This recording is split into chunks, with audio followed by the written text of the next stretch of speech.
विकासखंड बभनजोत के दौलतपुर ग्रांट के बेलभौर बाजार में भाजपा पार्टी द्वारा एक कार्यक्रम आयोजित किया गया। क्षेत्रीय विधायक प्रभात कुमार वर्मा के छोटे पुत्र प्रशांत कुमार पटेल ने लोगों को संबोधित करते हुए कहा कि सम्मान से जीने के लिए शिक्षा जरूरी है।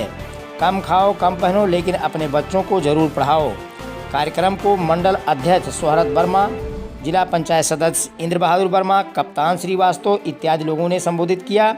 इस दौरान अरुण कुमार शुक्ला, मनीष सिंह, शेषधारी यादव, गोमती प्रसाद यादव, दिनेश यादव, केदारनाथ वर्मा, भीखू निषाद, राजेंद्र प्रसाद वर्मा इत्यादि तमाम लोग उपस्थित रहे। तो आप लोगों से यही एक गुजारिश है कि अपने बच्चों को स्कूलों तक जरूर भेजिए।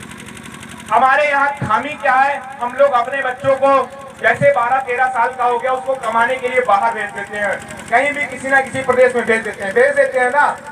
लेकिन अगर हम लोग 6-7 साल का संघर्ष करें, खाना थोड़ा कम खाएं, अच्छा कपड़ा कम पहने और अपने परिवार में केवल एक बच्चे को आप आगे बढ़ाकर देखिए, अगर वो पढ़ाई लिखाई करके आगे निकल जाएगा तो पूरा परिवार बदल जाएगा।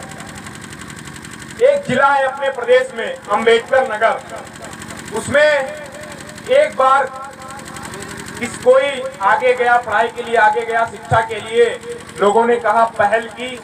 आज उस जिले में लगभग हर गांव में हर घर का कोई ना कोई बच्चा सरकारी नौकरी में है। ये कितनी बड़ी बात है। तो हम लोग को शिक्षा की ओर आगे बढ़ना होगा। अगर पैसे के पीछे भागेंगे तो सम्मान कभी नहीं हम लोग को मिल पाएगा। हम लोग के लिए सम्मान के लिए लड़ना होगा। आज भारतीय जनता पार्टी किस लिए लड़ रही है? हम आपके स्वाभिमान सम्मान के लिए तो लड़ रही है। जब देश का बंटवारा हुआ था उस समय कई सारे लोग देश के बंटवारे के समय पाकिस्तान से अपने देश में आ गए।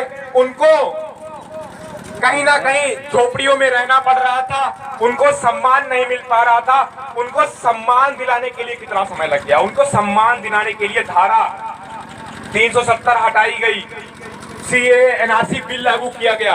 यहाँ पे अल्पसंख्यक समुदाय के भी लोग उपस्थित हैं। मैं उन लोग को बताना चाहूंगा, जब सीए एनआरसी का बिल आया था तो लोगों में एक चर्चा हुई थी कि अपने भाइयों को निकाल दिया जाएगा। कहीं कुछ हुआ? कितना समय हो गया, कहीं कुछ हुआ? विपक्ष के लोग केवल साजिश करते हैं, भ्रम फैलाते हैं कि अपने लोगों को कैसे निकाला जाए। जो हमारा भाई हो भाई तो रहेगा, वो अलग थोड़ी ना हो जाएगा। सीए एनआरसी केवल अपने लोगों को सम्मान दिलाने के लिए, जो बंटवारे के समय अपने देश में आ गए थे उनके बच्चों को सम्मान दिलाने के लिए वो नियम लागू किया गया था। उसके बाद दूसरी नीति आई, एक नीति आई शिक्षा नीति। जो भी हम लोग पढ़ाई कर रहे हैं, हम लोग पढ़ाई कर रहे हैं लाड़ में काले की शिक्षा नीति। जिन अंग्रेजों ने अपने देश का कई वर्षों तक शोषण किया, उन्हीं की शिक्षा नीति, जिसको कांग्रेस इतने लंबे समय तक शासन करने के बाद भी नहीं बदल पाई, उसको भारतीय जनता पार्टी ने कम समय में ही नई शिक्षा नीति बनाकर अपने देश में शिक्षा रूपी नई क्रांतिकारी लाने का काम किया। ये भी मैं आप लोगों को बताना चाहता हूँ। और हम लोग देखते हैं इस समय भी कुछ लोग धरने पर बैठे हुए हैं। और धरने पर कौन बैठा हुआ है? जिनको जानकारी है ही नहीं कि 70 साल में जिस नीति की वजह से अपने देश के किसानों को मान सम्मान स्वाभिमान नहीं मिल पाया, उसी नीति को बदलने के लिए इस देश के यशस्वी प्रधानमंत्री ने काम किया है। उस नीति को बदलने के लिए आप धरने पर बैठे हुए हैं। अगर उस नीति से हमारे देश का भला होता तो हमारे देश का किसान अन्नदाता आज ऐसी मजबूरी भरी जीवन न जीता होता। ये हम लोग को जानना होगा। भाव क्या होता है? माननीय मोदी जी किस भाव से काम करते हैं? जो होता है होने दो, जो होता है होने दो, ये पौरुषहीन कथन है। जो होता है होने दो, ये पौरुषहीन कथन है।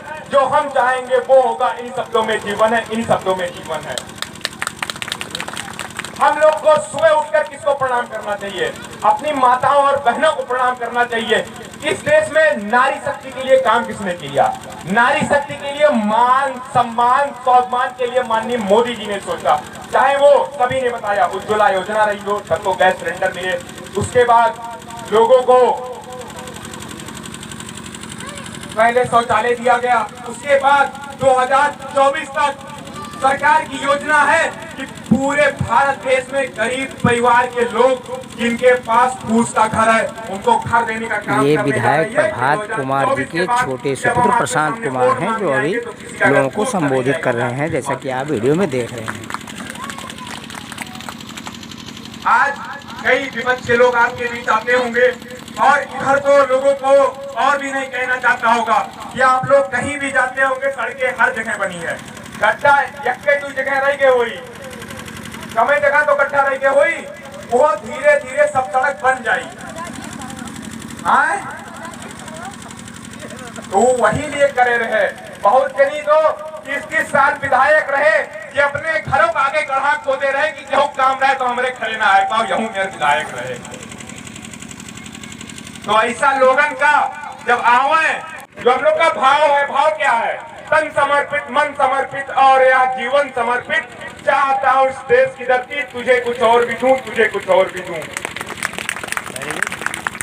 अगर भारतीय जनता पार्टी परिवार के लोग इस देश की सेवा करना चाहते हैं तो हम लोग उनका साथ दे रहे हैं। चाहे 2014 में बात रही हो इस देश को एक यशस्वी प्रधानमंत्री देने की, चाहे बात हो 2017 में इस देश को एक युग पुरुष मुख्यमंत्री देने की, जो कोरोना जैसी महामारी के बीच जब हम लोग अपने घर में थे वो हर जिले जिले में जाकर हमारी सेवा करने के लिए हर जिले में व्यवस्था चेक कर रहे थे।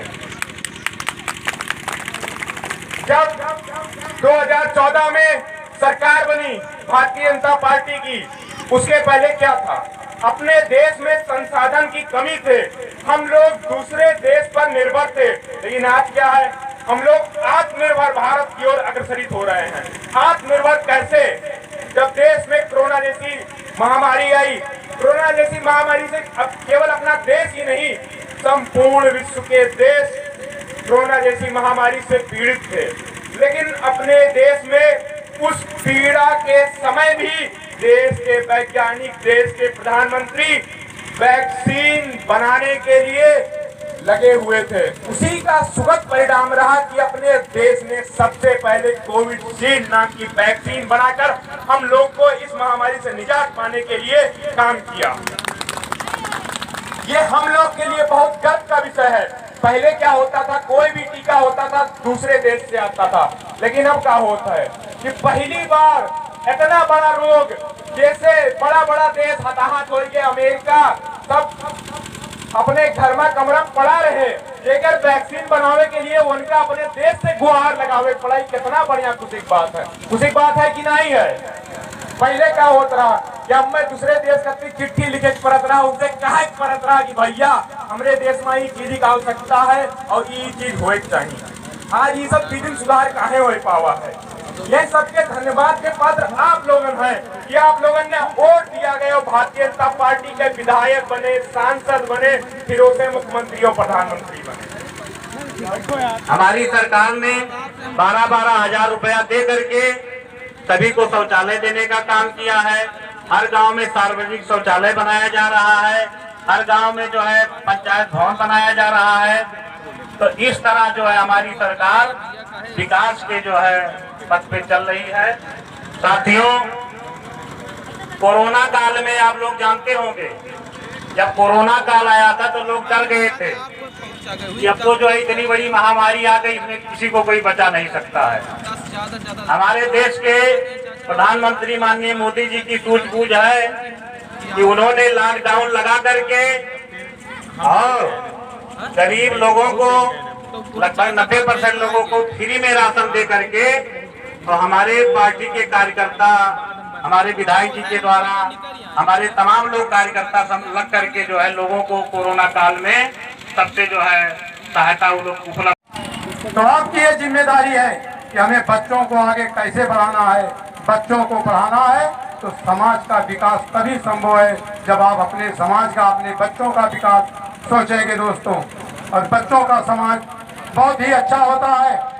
जब बच्चा स्कूल पढ़ने जाए तो आप उसको इतना प्यार दीजिए, इतना दुलार दीजिए, जितना कि मांडेसरी में जैसे सजा के लोग अपने बच्चों को भेजते हैं, वैसे आप प्राइमरी में भेजिए। सरकार ने तो ये व्यवस्था बना दी है कि जो व्यवस्था प्राइमरी में है वो अब अच्छे स्कूलों में नहीं है। इंग्लिश मीडियम में स्कूल खोले गए हैं। अब इंग्लिश मीडियम की पढ़ाई आपके प्राइमरी स्कूलों में हो रही है।